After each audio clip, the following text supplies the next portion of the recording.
His unique training style combines traditional boxing techniques with jungle retreats from his native Brazil. Here is Alex Pereira. You're taking a look at Alex Pereira. Il a fait, c'est quand même extraordinaire en fait. Être champion double catégorie au Glory, en battant lorsqu'il est monté en light heavyweight en plus Artem Varitov, même si c'était serré, c'est extraordinaire. Et en plus, c'est vraiment, il met des KO de tous les côtés, avec toutes les parties de son corps.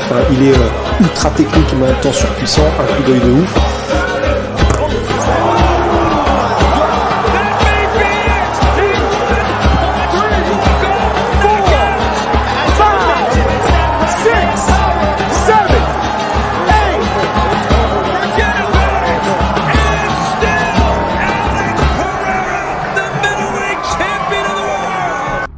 Vous l'aurez compris, aujourd'hui on va parler du monstre Alex Pereira qui affrontera Israel Adesanya samedi 12 novembre pour sceller la trilogie entre deux des plus grands frappeurs de l'histoire du sport. Le Brésilien est probablement l'un des combattants les plus flippants de la division, son attitude tueur à gages et ses meurtres retranscrits à l'international suffisent à le ranger dans la catégorie des gens à ne surtout pas déranger.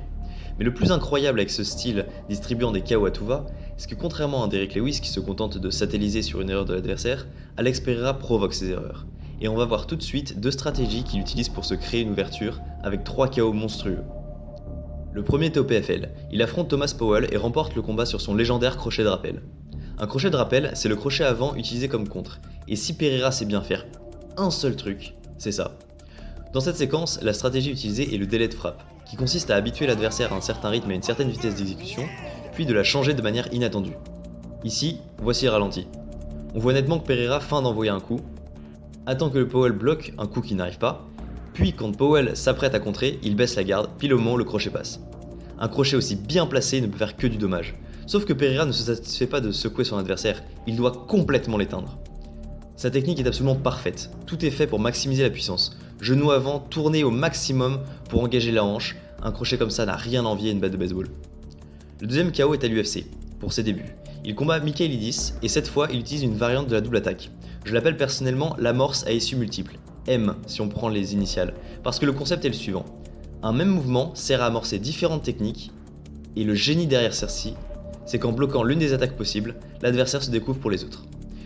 L'exemple le plus célèbre est Mirko Cro Cop, qui avec le même mouvement d'épaule déclenchait soit un bras arrière, soit un coup de pied au corps, soit un coup de pied à la tête.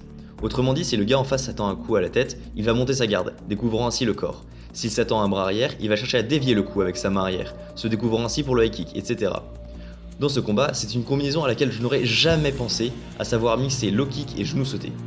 Du génie pur et dur. Donc pour ce combat, Alex bourrine low kick de la jambe arrière et feinte de la hanche, et début de deuxième round, il sent le grec à point pour sa commotion, et engage la hanche comme s'il allait envoyer un low kick, sauf qu'il ne fait que s'élancer, pour au final envoyer un genou en ciseau.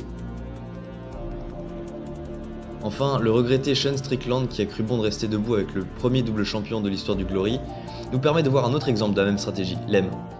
Ici, Pereira conditionne Strickland avec ses jabs au corps. Habitué à voir le coup, Sean se met à le dévier avec son bras droit, pensant prévoir ce que va faire Poatan. Sauf que non.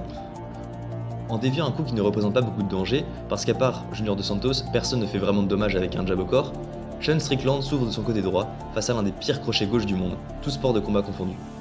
Et quand Pereira sent que l'habitude est suffisamment ancrée, il déclenche son coup spécial. Fatality. Encore une fois, prenez 2 petites secondes pour apprécier ce placement de jambe parfait. En conclusion, le combat principal de l'UFC 281 est une dinguerie pour tout amoureux du pied-point.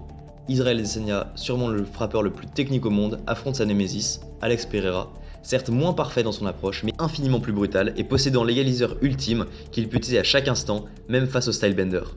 On se revoit pour une prochaine analyse, sûrement les styles font les combats sur les frappeurs chaotiques, puisque le prochain événement UFC numéroté opposera Jiri Prochazka face à Glover Teixeira, et si jamais une analyse approfondie du génie d'Israel Adesanya vous intéresse, dites-le nous en commentaire, on a pas mal de choses à dire sur lui, et sur ce, à la prochaine.